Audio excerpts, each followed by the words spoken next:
Hey guys, Jared here from Genre Bomb, and today I wanted to talk about necromancers. How you can write one for your RPG, your short story, or even your novel. We usually think of necromancers as a dark-robed wizard who summons zombies and ghosts and spirits. Our typical depiction of a necromancer is a villain, a force or someone to be overcome within the story. But it doesn't have to necessarily be this way. In fact, historically, necromancers haven't always been bad guys. Turns out, there's a lot more there than what you might think. So let's go into some archetypes and examples of different necromancer characters, both villains and heroes, that you could include in your next story. But before we get into the nitty-gritty of necromancers in particular, let's talk about magic itself. Deep within history, myth, and lore, magic tends to be a metaphor for hidden knowledge. Something that someone else doesn't know that you do that gives you an advantage. Think of a friend who has a skill that you can't comprehend. An artist, a skateboarder, some kind of acrobat. You don't know how on earth they do that, but here they are, doing it right in front of you. If only you knew what they knew, it wouldn't be such a mystery anymore. Or think about scientific discoveries that put one country or company over another. In fact, you can think of magic studies as a precursor to science itself. Think of alchemists studying, measuring, even getting into the occult and astrology. Unfortunately, this blurry line between science and magic got quite a few people burned at the stake at one point in time. Good old-fashioned authoritarian rule, am I right? With all that said, where did humans start this journey for knowledge? It would have to be in the magic realm. The spirits of ancestors, the gods above, the place you go after you cease to be on this earth. This question of life after death has been with mankind since prehistoric times. Think of shamans around a great bonfire, taking substances to alter their minds and speak with the spirits and gain wisdom from that. Hallucinogenics are like that. If you know, you know. These type of practices have lasted throughout mankind's history. The Bible, ancient Greece, medieval times, and even in present day, spanning across cultures across the globe. Nowadays, it's more of an archetype for RPGs and storytelling in general, which I'm not mad at. Crossing the lines of life and death and going places where you shouldn't go is actually a pretty good starting place for a villain. And villains are really the first thought in people's minds when they think of Necromancer. So I figured that'd be a good place to start, and let's get some variety in these villains. So what makes a Necromancer a villain? Is it merely their ability to break the rules of life and death and cross some lines that shouldn't be crossed? Maybe, but in my opinion, villainy tends to be linked with the lust for power. And as we all heard, knowledge is power, especially creepy knowledge from an unknown universe. And this power comes from the seemingly unknowable knowledge, something that was meant to be kept from humanity. But what about the first starting motivators? Yeah, of course, lust for power is a motivation, but what triggers that in a villainous character? Since this is one of the darkest villain archetypes, I would go with revenge or even psychopathy. Psychopathy just simply means a total lack of empathy. And yes, I know everyone loves a complex villain where matters aren't quite so black and white, good or evil. But psychopathy is a thing that exists. I'm just saying, we use the term mustache twirling villain, but in real life, there are actually mustache twirling villains. And it seems to me the real life psychopaths really love power. With that little tirade out of the way, you could still have a more complex backstory for your villain. You could even have something like a noble backstory, something similar to Anakin Skywalker before he turned to the dark side. He was simply trying to save Padme, and he reacted to his mother's death poorly. His lust for power was built on a foundation of seeing people he loved hurt, as misled as it might have been. Any way you shape it, this search for power comes with a steep price. And at some point, that steep price is going to take a piece of their soul.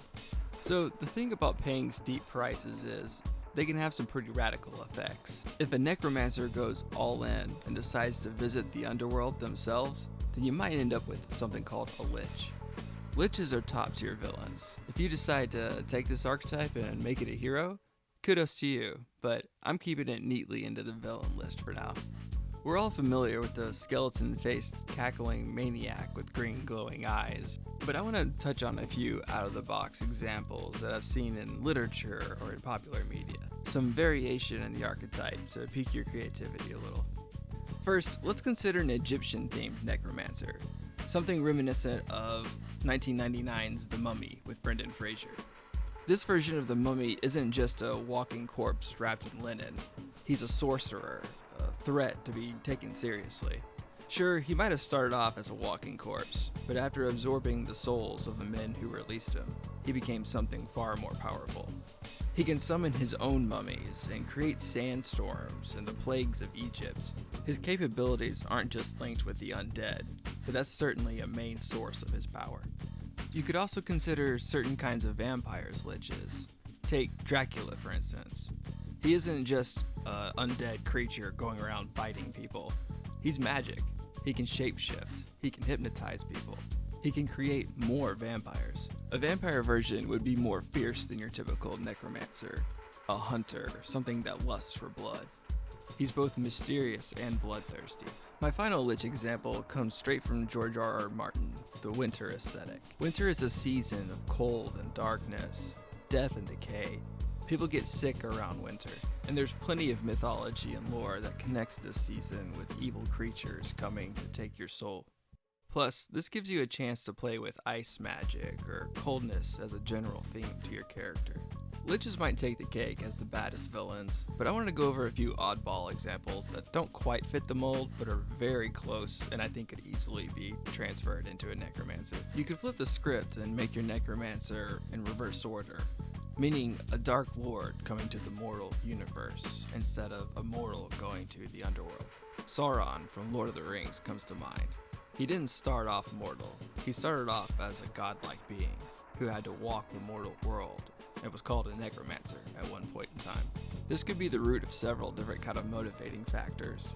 Either this being wants to prove itself and how evil it is to go back to its Dark Lord status, or it might even turncoat and become a hero, but I'll get to that archetype soon enough.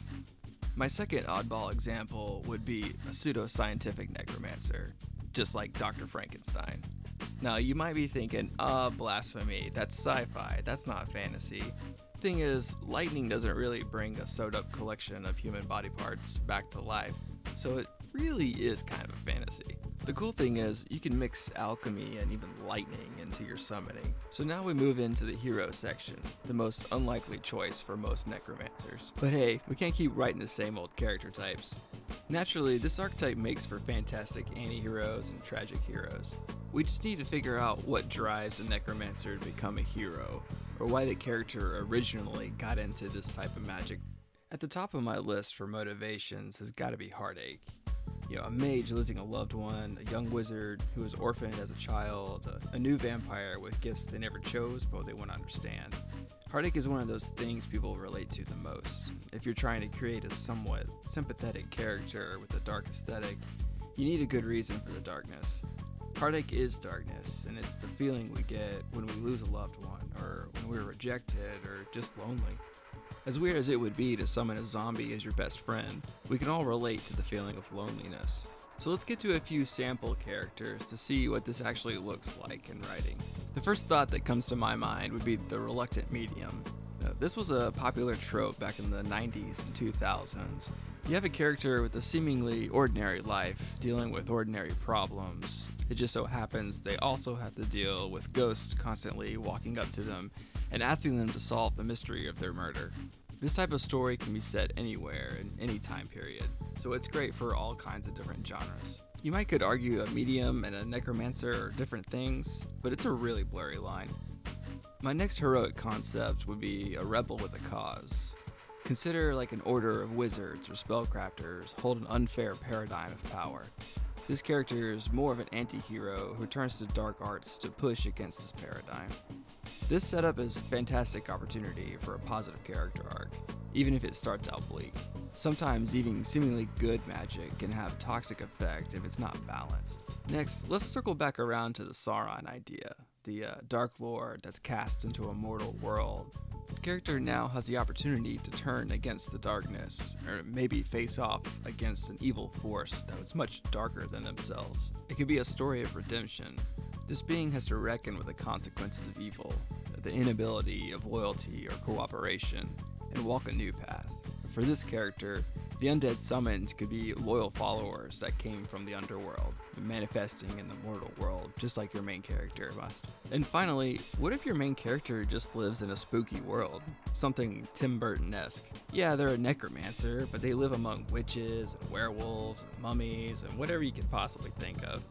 This setting's a little more fantastical and a little less serious, but it would still be a lot of fun to write.